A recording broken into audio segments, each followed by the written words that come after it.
You people always try to sneak into first class like you deserve it. The words landed harder than a slap. Lauren Mitchell, Skyhaven's lead flight attendant, didn't lower her voice. She held Adrienne Clark's boarding pass between two fingers like it was damp trash. Her lips curled into something between amusement and contempt. The line behind them grew silent. Adrienne, 45 years old, elegant, composed, wrapped in a soft gray cashmere coat, stood at the threshold of the first-class cabin, eyes fixed on Lauren, unmoving. Her seat, 2A, waited empty behind them, gleaming in leather and chrome. "Is there a problem?" Adrienne asked calmly, her voice polished but edged in steel. "You're not listed as priority," Lauren replied, flipping her scanner as if the machine were broken. "I'll need to verify. Please step aside."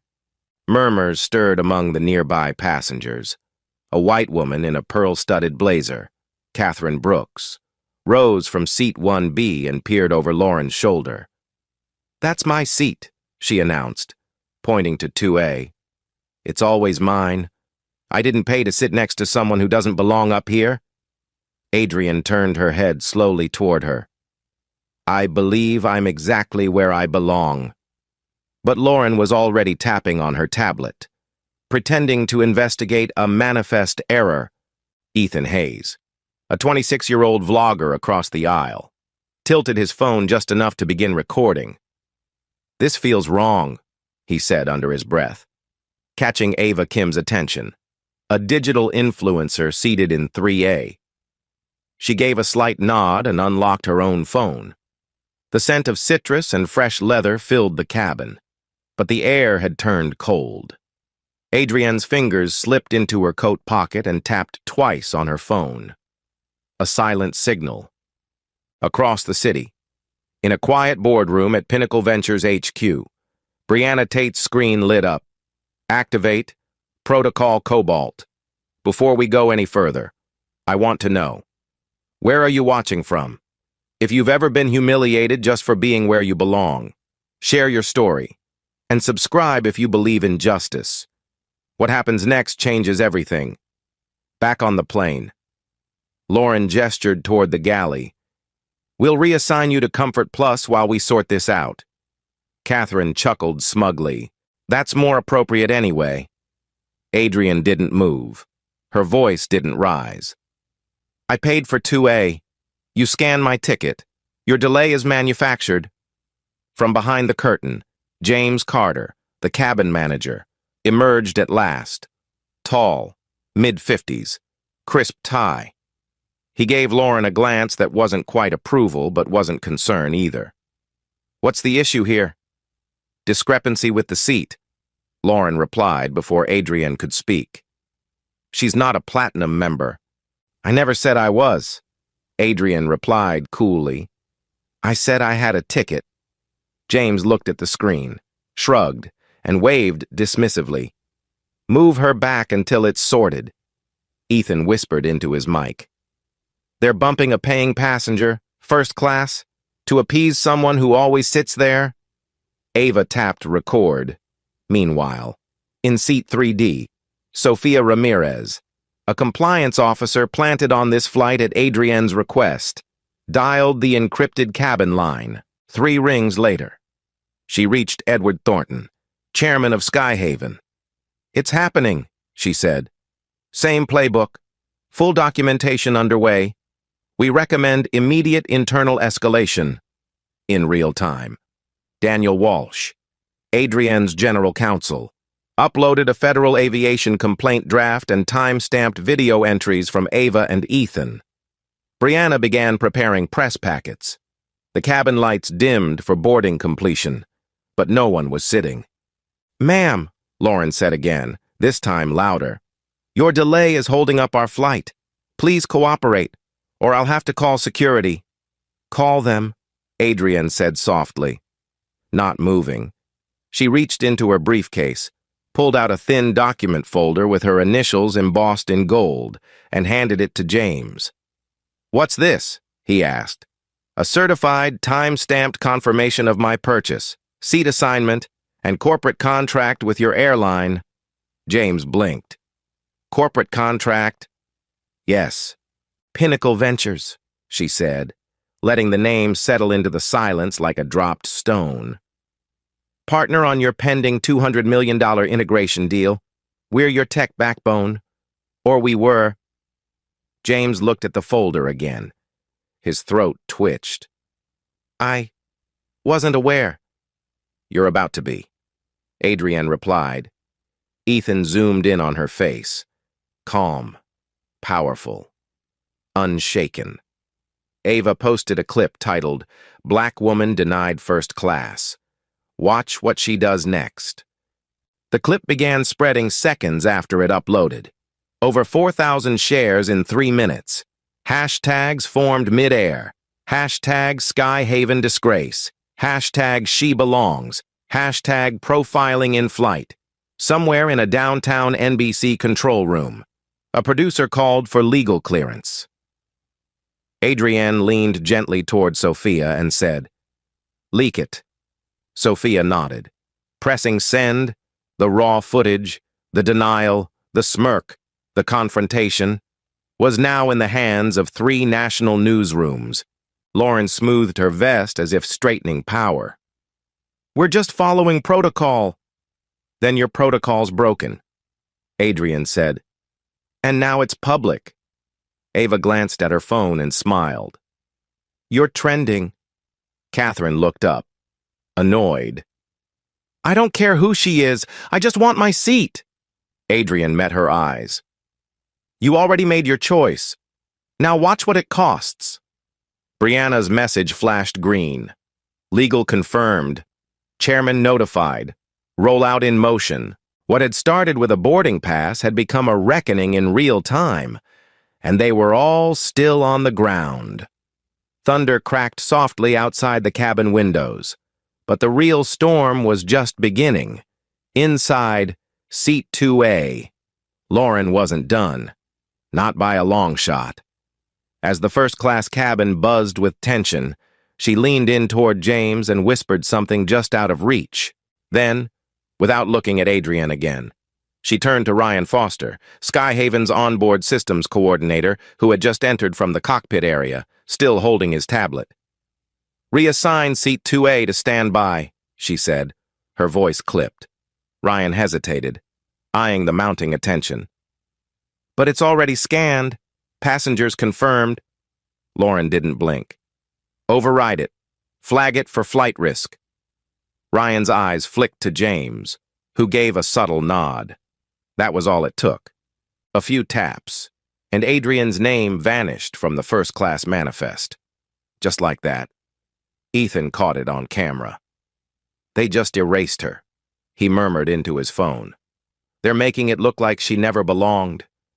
Ava, now with live stream rolling, angled her camera toward Ryan's screen. "You're tampering with passenger data. That's a federal violation," she said. Ryan flinched. "Ma'am, please stop filming." "Then stop lying," Ava shot back. Meanwhile, Adrienne stood quietly, watching the operation unfold like a chess master studying amateurs. She knew what this was. Not just bias, but retaliation. Lauren's grudge ran deeper than most realized. 2 years ago, Pinnacle Ventures had rejected a vendor proposal from a subsidiary Lauren's cousin owned. The rejection was by the book. Bad margins, outdated tech, but it had bruised an ego used to yeses. Now, given the smallest drop of power, Lauren had chosen pettiness over professionalism. "Passenger Clark," James said, returning with forced calm. "Unfortunately, due to a manifest irregularity, we'll need to reseat you. There's a seat in Comfort Plus, row 14A. "You mean the seat you just created by deleting my name?" Adrienne asked. The surrounding passengers grew still. Ethan's voice rose slightly. "That's fraud." Ava's live stream numbers jumped past 38,000 viewers. "I'm filing with the FAA." Daniel's voice rang out through Adrienne's earpiece from a secure line. They've tampered with electronic passenger records and reassigned a paid seat under false pretext. This is criminal. Confirmed, Brianna typed from HQ. Chairman notified. Legal already building. Sophia turned away from the aisle and opened her laptop quietly on the tray table. The interface wasn't Airline standard. It was Pinnacle's internal compliance software. She began syncing timestamps from Ava and Ethan's videos, cross-referencing Ryan's manifest access with Skyhaven's internal audit system. The evidence wasn't just mounting, it was airtight.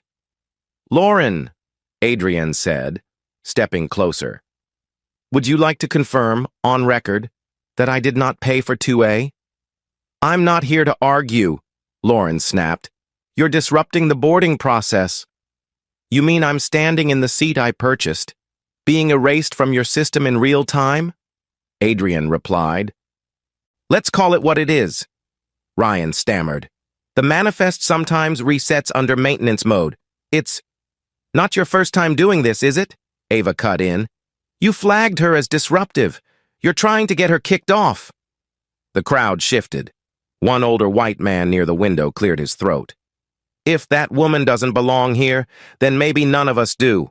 His wife nodded, arms crossed. "They'd never try this on me." Ethan's video feed caught a surge of comments. "Fire the whole crew. She's calmer than I'd be. Skyhaven's done." At that moment, NBC's newsroom lit up.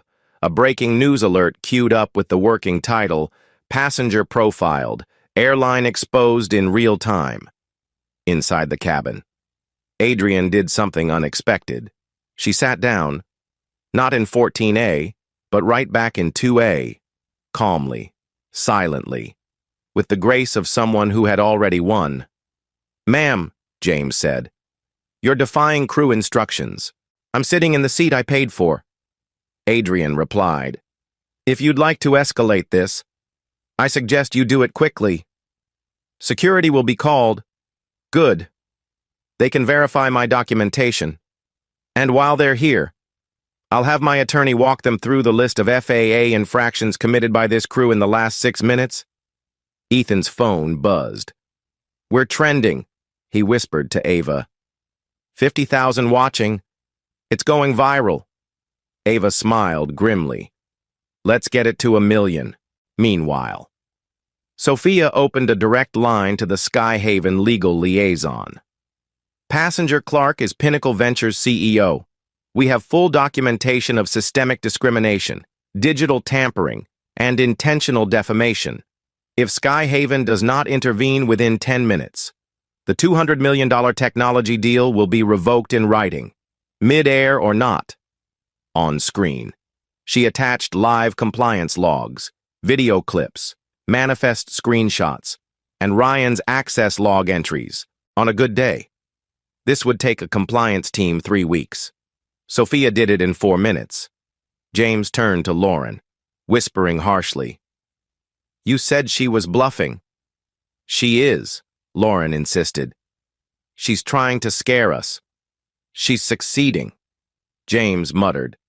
At that moment, the in-cabin screens above seats 1A through 3C flickered, then switched from Skyhaven's welcome video to a news bulletin. A female anchor's voice cut through the quiet. "Skyhaven Airlines is under scrutiny after a passenger was allegedly removed from first class due to her race. Footage obtained moments ago is now being verified." The silence was deafening. Lauren paled. Ryan stopped tapping. James swore under his breath. Adrienne remained seated, legs crossed, her phone face down on her thigh. She didn't look triumphant, only resolute. "Chairman Edward Thornton will respond shortly," Brianna messaged. "Finalizing internal HR override. Prepare for direct intervention." In the cockpit, even the captain glanced back, visibly unsettled. "If she's who she says she is," he mumbled. Adrienne turned to the cabin and spoke not to Lauren, not to James, but to the passengers. "I apologize to those inconvenienced by this delay, but this is not a personal dispute. This is what systemic bias looks like when no one's watching.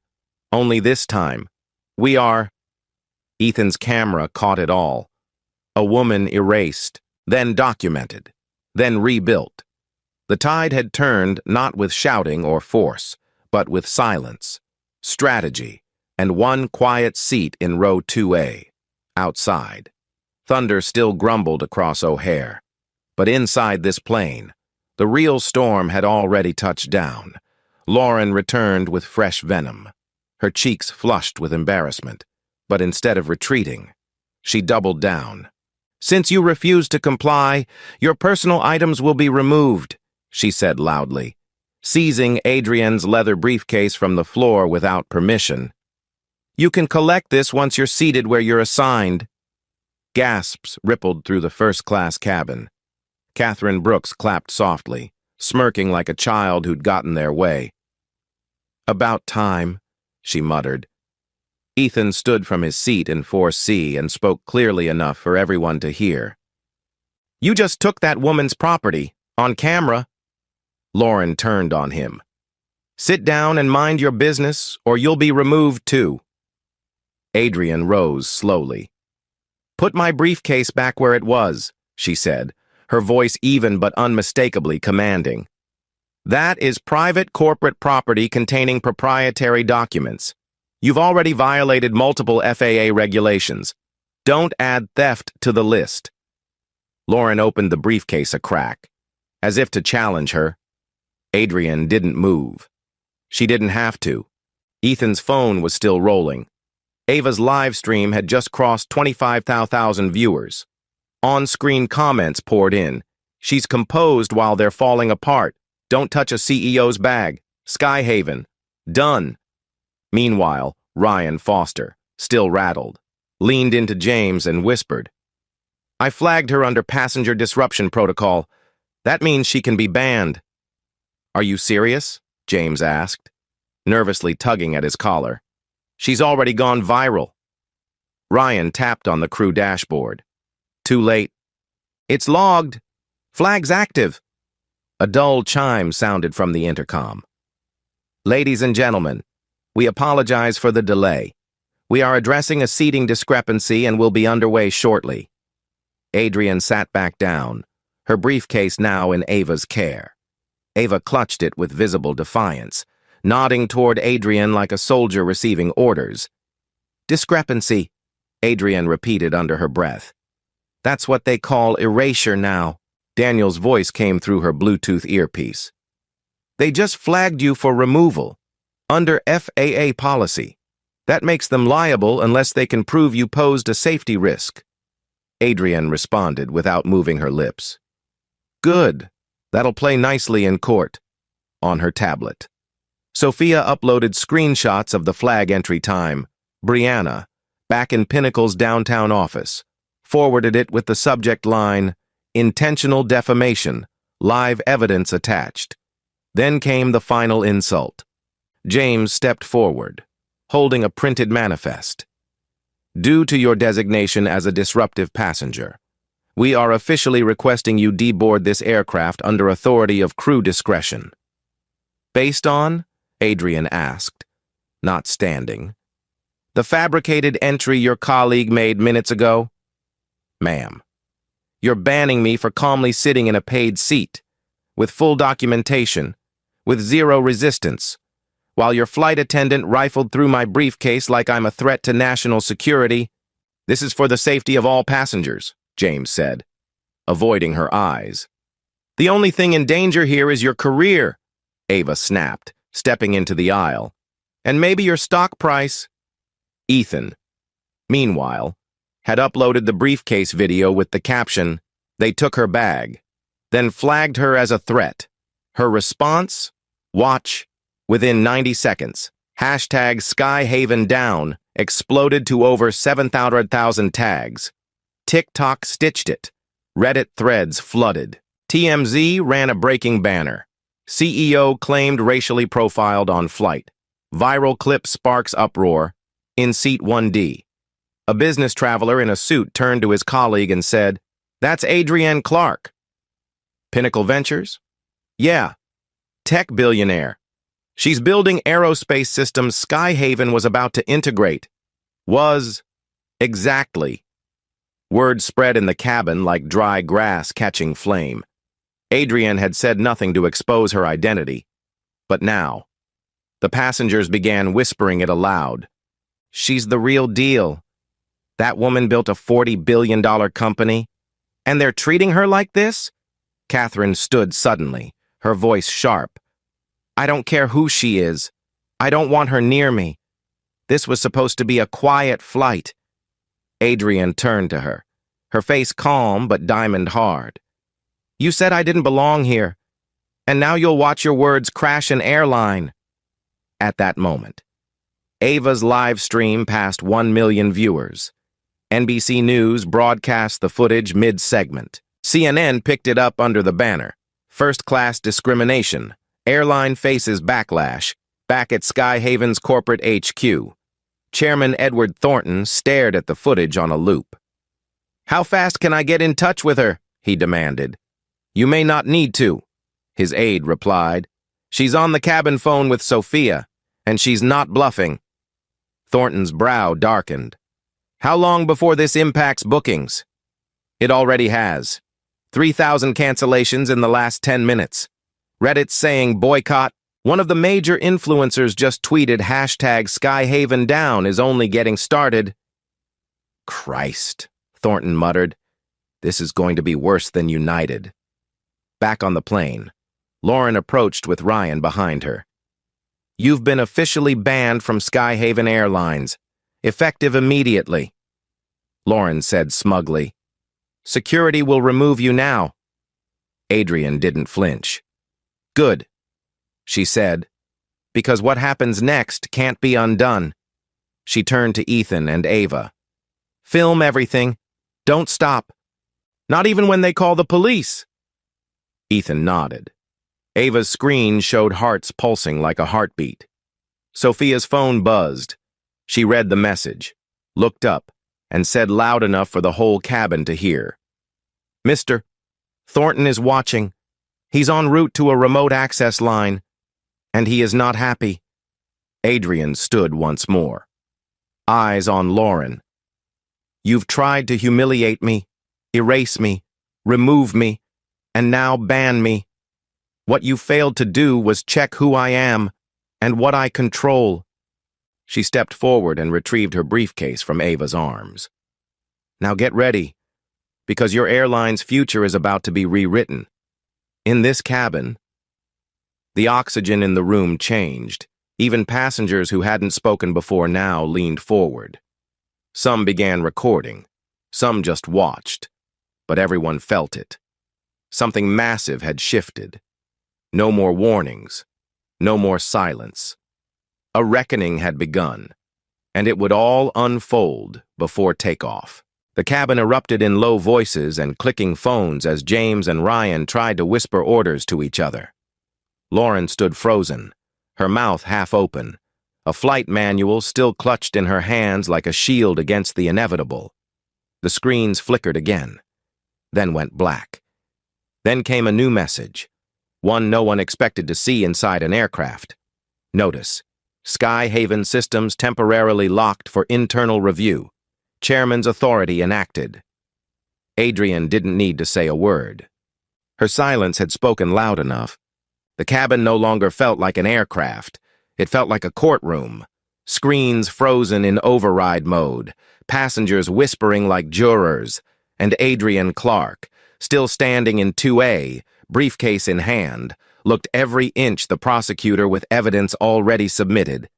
Outside. Lightning flared against the tarmac, but the storm inside had outpaced the weather. We're receiving customer complaints, James muttered to Lauren, pointing discreetly at the screen behind the galley curtain. Over 40 passengers had filed digital service objections in the last 6 minutes. Half of them were in first class. Tell them the manifest glitched, Lauren snapped. Tell them it's a software issue. It's not just the manifest anymore, Ryan said, holding up his tablet. The ticketing portal is crashing. People are requesting refunds mid-flight. This is spiraling. Catherine Brooks stood up again, phone in hand, indignant. I'm a shareholder and I want this woman removed. This airline's being hijacked by drama. You're the only one hijacking anything, Ava said sharply, never lowering her phone. She hasn't raised her voice once. Adrian turned, calm but direct. I suggest you sit down. Ms. Brooks, I'm not your problem. Your ignorance is... Catherine gasped, as if slapped, but said nothing. Adrian turned back toward the aisle, raising her eyes toward the overhead camera. Sophia, she said, knowing the mic was still hot. Let's talk leverage. In seat 3D, Sophia nodded and opened a private feed on her laptop, marked Pinnacle Secured Comms. Chairman Thornton, she began. Ms. Clark has authorized release of the digital control logs and performance monitoring analytics that Pinnacle Ventures collected during our beta integration trial. Thornton's face appeared on screen, tight-jawed. She's serious. Very, Sophia said. She's also considering a breach of trust clause. With this exposure, your pending contract will dissolve within 12 hours. Unless, Sophia didn't smile, unless public accountability is demonstrated. Here, now, on this aircraft. In the background, Brianna had activated a scheduled press release held in reserve. Pinnacle pauses, Skyhaven integration amid ethical concerns. The release was embargoed for 12 minutes unless Adrienne canceled, but she didn't cancel. She tapped her phone once. Go, she said. Within 60 seconds, Axios, Forbes, and Reuters were all tagged in the drop. The cabin Wi-Fi flickered under the weight of passengers trying to understand why a $200 million deal was suddenly in limbo. Ethan's live stream jumped to 2 million. CNN's ticker changed. Skyhaven faces collapse. Amid CEO's deal withdrawal, Lauren still didn't move. Neither did James. I don't think you understand who she is, one elderly woman in 2C said to them quietly. Or what she's capable of. Adrienne remained composed, but not still. She walked the narrow aisle toward the forward galley and turned to face the crew. The moment I was flagged as disruptive, I became a liability in your system, she said. Not because of behavior, but because of optics. Because a black woman in 2A challenged your hierarchy. Ryan opened his mouth but couldn't find words. Now, she continued, I want to be very clear about what happens next. This isn't about embarrassment. It's about exposure. What started with a boarding pass has triggered a systems review that will dismantle every assumption you've built into this airline's operating culture. Ava nodded. Say it louder. Pinnacle Ventures holds the algorithm powering your scheduling system, your predictive maintenance, your ticket forecast models, and your flight crew rotation protocol. You don't fly without us, and now, you won't fly with us. Ethan blinked. That's why she didn't react. He whispered. She didn't need to. She already owned the sky. James looked like he might faint. Chairman Thornton is on the phone, he said weakly. He wants to speak to you. Adrienne didn't reach for it. He can wait. Sophia's voice filled the air over the cabin speaker, surprising even Adrienne. Per Pinnacle protocol and as authorized by CEO Clark, all remaining deal assets are frozen. This includes predictive analytics, AI risk modeling, and customer loyalty scoring. Reinstatement is no longer an option. Termination notice is in transit. Catherine let out a strangled sound. You're canceling the deal? Adrienne turned to her. You demanded I be removed. I'm removing something far more valuable. My company's investment. Catherine's mouth opened, then closed. Ethan zoomed in. She's walking them into a total collapse. Not walking, Ava replied. Guiding. One of the passengers called out from the back. Is it true? You're really pulling the deal? Adrienne looked around the cabin. Would you invest $200 million in a system that erases its own partners?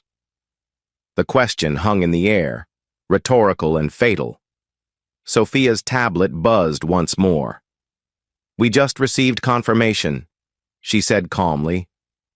"CEO of NorthJet has agreed to adopt the Pinnacle platform. They're requesting a meeting tonight." Adrian nodded. "Reply, confirm dinner, and make sure they understand we'll be taking the non-discrimination clause seriously." Thunder rumbled again outside the windows. The flight still hadn't pushed back. And yet, Skyhaven had already lost altitude. Lauren took a step back, murmuring to James, "What do we do now?" "Wait," he said, sweat on his brow. "Wait for the chairman." Adrian returned to her seat without another word, legs crossed, briefcase resting where it always should have been. She didn't look angry. She looked like someone who had just closed a chapter. Sophia sent one final message. Skyhaven deal terminated. Legal action pending. Internal misconduct logs attached. The first-class cabin had become a theater of reckoning, and Adrian Clark had just brought the curtain down. Lauren didn't retreat.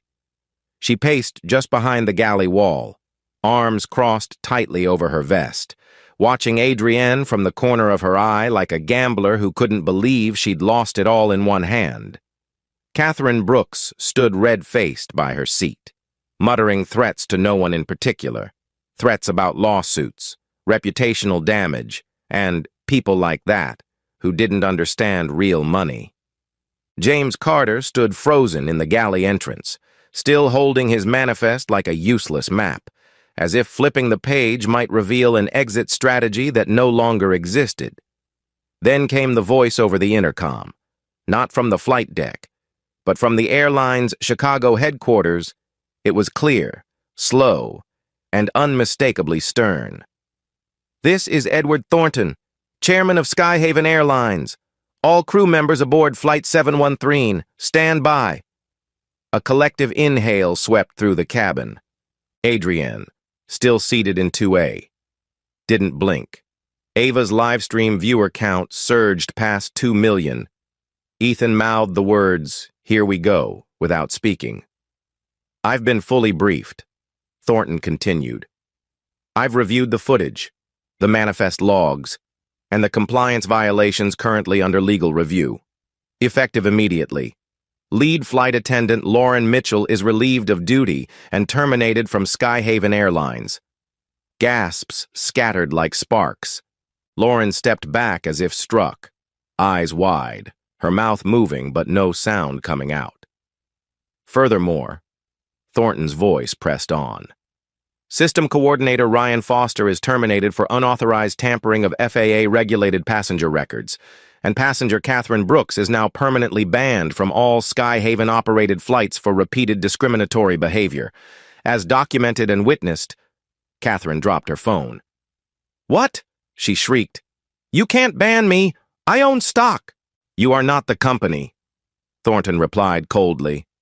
"And your behavior has cost us dearly." James took a cautious step forward. "Sir, should we remove them from the plane?" "No," Adrian said. Standing, the room quieted again. "They'll sit, and they'll listen." Every head in the cabin turned toward her as she walked slowly into the center aisle, heels silent against the carpet, her calm presence louder than any scream could have been. She stopped near the bulkhead, hands folded before her. "Since boarding this plane, I've been humiliated, profiled, erased, and slandered," she said, her voice steady. "All by employees who assumed their uniforms gave them power, and by a passenger who believed her wealth gave her dominion over mine." "Tell them," Ava whispered. Camera steady. Adrian continued. "But before this flight even took off, I had something none of you saw coming. Authority. My name is Adrian Clark. I'm the CEO of Pinnacle Ventures, the technology firm that powered Skyhaven's digital infrastructure, AI scheduling systems, and upcoming customer analytics suite." Audible murmurs rose, passengers turning to each other in disbelief. A woman in 1C placed a hand over her mouth. "Oh my God," someone whispered. "She owns them." Adrian nodded slowly. This morning, Skyhaven was days away from finalizing a $200 million contract with my company. That contract is now terminated. She let the words sink in. Because culture matters more than code, and character matters more than profit. Catherine slumped back in her seat. Lauren, still stunned, looked toward James for support, but James only shook his head. "I didn't know," he muttered. "None of us did." Adrian turned to him. "You enabled it. An enabling bias is how it survives." He looked down, unable to respond. "Let me be clear," Adrian said. "This isn't vengeance. It's responsibility. I've worked too hard to be invisible in rooms like this, and I'm not here to punish. I'm here to reform." Thornton came back on the intercom. Voice softened. "Ms. Clark has full support from the board for her actions. An internal audit is now underway. Lauren Mitchell and Ryan Foster will be escorted from the plane. Catherine Brooks, you will be met at the gate by federal liaison officers for formal documentation of your conduct." The plane fell into complete silence. Then, as if on cue, the passengers, first in the front, then row by row, began applauding. Not cheering, not whistling, just slow, steady applause. For the woman who never raised her voice. For the woman who let her truth speak louder than their lies. Adrienne dipped her head slightly, receiving it with grace. Sophia rose quietly and stood beside her, tablet in hand. "NorthJet confirmed your dinner meeting. They're eager to talk," she said softly. "They understand our conditions." Adrian nodded once. "Good. We'll build something better, without compromise." Ava turned the camera back to her own face. "That's how you shut down an airline's arrogance, not with shouting, but with facts, dignity, and power they never saw coming." Ethan posted a single caption under the footage of Lauren being escorted off. The quietest seat in first class just shook the whole sky. By the time Flight 714 finally taxied toward the runway, Skyhaven's future had already veered off course. The air inside the cabin had shifted, less tense now, but charged with the quiet realization that something historic had just happened at 3,000 feet below sea level. The airline's digital infrastructure, once bolstered by Pinnacle's cutting-edge algorithms, had begun to glitch as server ties were revoked in real time. Skyhaven's booking portal displayed intermittent outages. Loyalty members found their profiles inaccessible. Internal Slack channels lit up with panic from the corporate floor, all echoing one question: how did it all fall apart in a single cabin? Adrienne Clark, still in seat 2A, remained poised and composed, fingers gently drumming on her briefcase. She hadn't said another word since Thornton's final statement. She didn't need to. The world was speaking for her now. Ava Kim's livestream replay crossed 4 million views, then 5, then 8, each share carrying with it a chorus of disbelief, outrage, and admiration. Ethan's short-form video, capturing Adrienne's takedown with precise timing and devastating clarity, had reached the top of Reddit's front page under the title, "She Owned the Algorithm, and Then She Took It Back." The comment threads brimmed with messages from people who recognized her.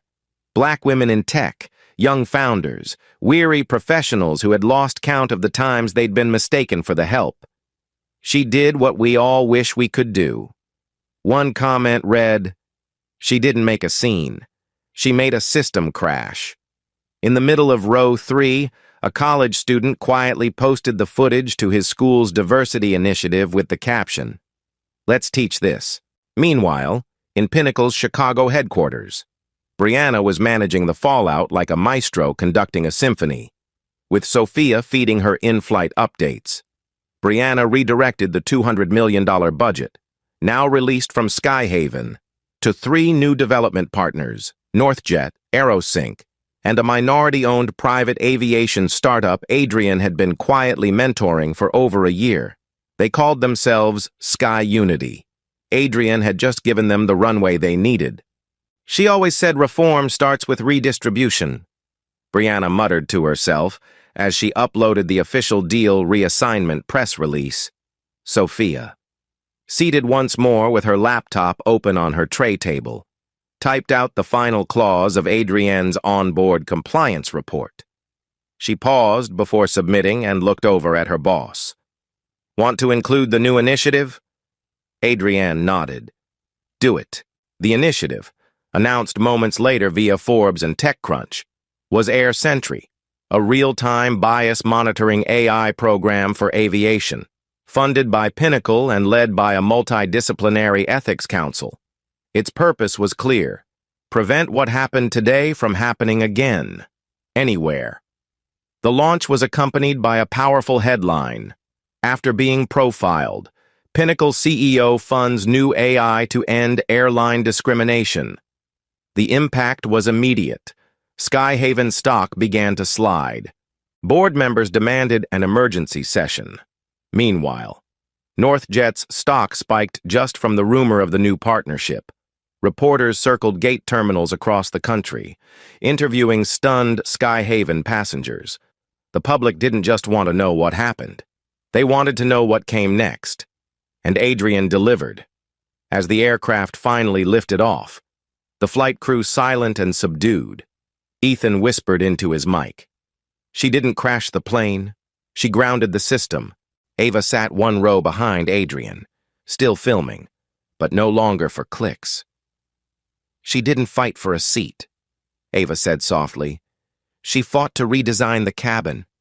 Passengers clapped again, not for a landing this time, but for a takeoff, for possibility, for legacy in motion. Adrienne looked out the window at the cloud line. Somewhere below, a broken system had just been cracked wide open, and in the space between humiliation and justice, she had carved out something far greater than revenge. She had created reform. By the time Skyhaven Flight 713 touched down at Los Angeles International, the story was no longer confined to the cabin. It had become a national reckoning. While ground crews rushed to guide the Airbus to its gate, Skyhaven's boardroom was in crisis.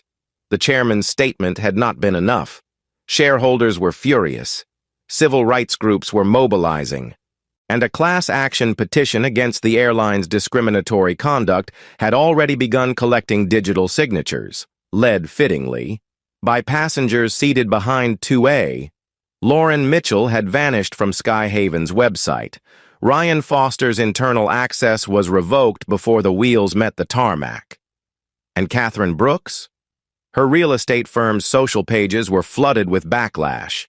Investors pulling out as headlines labeled her the passenger who paid the price for privilege. James Carter, the cabin manager who stood by in silence while it all unfolded, was suspended pending investigation. But Adrienne Clark never once looked back.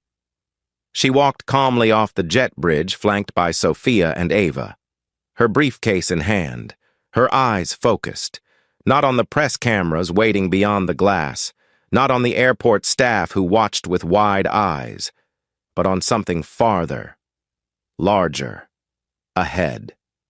Within 48 hours, Adrienne's story had sparked federal review. The FAA launched a bias audit across all major carriers. By the end of the week, 3 other airlines announced sudden crew retraining programs and quietly began updating discrimination policies they had long ignored. But Adrienne wasn't finished. In a press conference held at Pinnacle's Innovation Campus, she stood behind a simple podium with no logo, only her presence, composed and commanding. "This isn't about revenge," she said. "It's about recalibration. Every system that excludes must be challenged. Every seat denied must become an opportunity claimed, and every gatekeeper must answer to the people they overlook." Her speech, later dubbed the Runway Address, would be studied in leadership programs for years. But Adrian's impact wasn't measured in applause. It was measured in action. That same day, she launched FlightRight, a mobile app funded and engineered by Pinnacle that empowered passengers to report discrimination in real time. More than a reporting tool, FlightRight linked directly with legal resources, civil rights groups, and real-time media alerts. Within 24 hours of launch, it was downloaded 5 million times. The app's slogan said everything. You don't have to go viral to be seen. Meanwhile, Ethan Hayes, whose live stream first broke the story, signed a production deal to create a documentary chronicling the incident. He titled it Row 2A, When Silence Speaks Louder. Ava Kim became a founding board member of Sky Unity, the minority-led startup Adrian had nurtured from the shadows. Now brought fully into the light with major funding and a national spotlight, Daniel Walsh, Adrian's general counsel, was tapped to lead a newly formed coalition called AIR, Aviation for Inclusive Reform, tasked with rewriting internal policies for every airline willing to join. And in a quietly poetic move, Adrian hired a diversity consulting firm co-founded by a former flight attendant, someone who, years earlier, had once stood silently as she was asked to exit a lounge she had paid to enter. "You deserve a seat at the table," Adrian told her during their first call. "But I'd rather build you the table instead." As for Adrian herself, she remained elusive to press inquiries. She declined most interviews, avoided celebratory headlines, and focused instead on implementation. Her assistant, Brianna, summed it up best in a rare public statement. "Ms. Clark didn't act to go viral. She acted because it was time. Viral is the symptom, reform is the work." But the world didn't forget, nor did it move on. On a crisp fall morning, a plaque was unveiled inside the Sky Unity Training Center, engraved simply with the words, "Legacy is not what you build for yourself, but what you leave behind to lift others." Beneath it, Adrian's signature, no title, no boast, just the quiet mark of someone who turned humiliation into justice without ever raising her voice. And so, the story that began with erasure ended not with revenge, but with reinvention. Adrian Clark didn't just walk back to seat 2A. She rewrote the seating chart for generations to come. And in doing so, she didn't just cancel a $200 million deal, she grounded an entire culture of silent discrimination and gave flight to something far greater, something lasting, something just. If you've ever been told you didn't belong, or made to feel invisible when you had every right to be seen, this story is for you. Share your experience in the comments, and subscribe if you believe justice isn't just a moment, it's a movement. Let your voice be the next seat reclaimed.